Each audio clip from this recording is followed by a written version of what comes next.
The TwinPlex microphone is by far the most complex condenser mic we've ever built. At Shure, we've been developing microphones for more than 92 years. But this time it took a whole different way of thinking about how to make a microphone so small and so precise. We have an entirely new facility at Shure dedicated to TwinPlex. Every process had to be invented in order to make this product possible. We ended up finding the absolute right balance between handcrafted precision and automated manufacturing. A traditional microphone has one element in it. We decided to try and squeeze as much microphone in the same amount of space. So we flipped our microphones on the side, and we actually have a dual diaphragm design with 2 parallel diaphragms. And this allows us to have the best-in-class specifications, gives us bigger low-frequency response, smoother top-end response.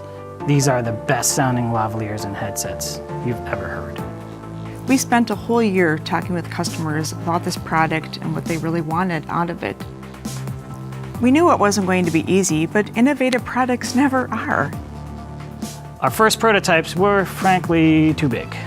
We took them out on the market and they said, sounds awesome, but way too big. I'll never put that on anybody, ever. So we went back to the drawing board and said, how do we take out 3 to 4 millimeters of length? The solution was put the PCB, the electronics of the mic, in between the 2 diaphragms instead of outside. So we were dialing in our sound quality and we were getting our size down. We were getting ready to do alpha testing, sending out really early samples and get some market feedback. They couldn't believe how small the mic was, yet how big the sound was. Our next challenge was sweat resistance. We wanted a way to mimic our customer's environment, and we took the theater as a prime example for sweat outs. So we knew that we needed a really repeatable, controlled process to be able to measure what was happening with actual sweat in our products. So we developed this thing called the SweatBot. We rest lavalier microphones on a heated moleskin pad, and it mimics a forehead.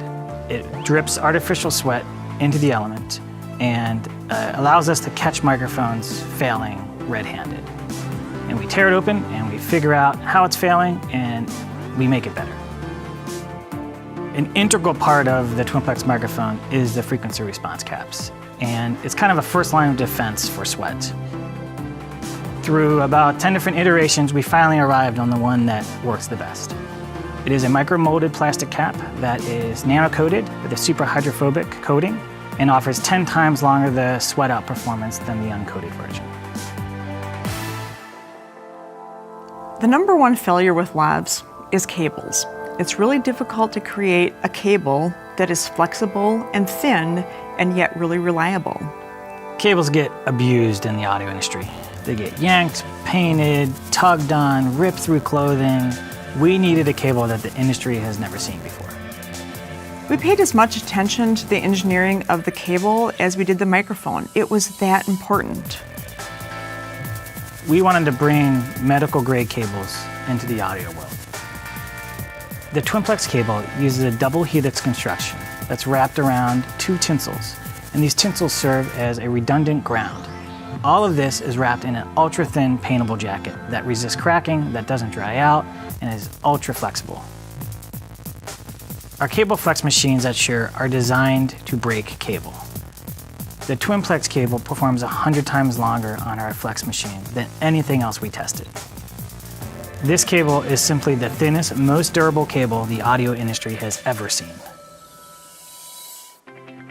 The culture of innovation is really what drives us at Shure. It's part of our DNA to be thinking about the next solution that we need to be developing. And that's what results in products like TwinPlex.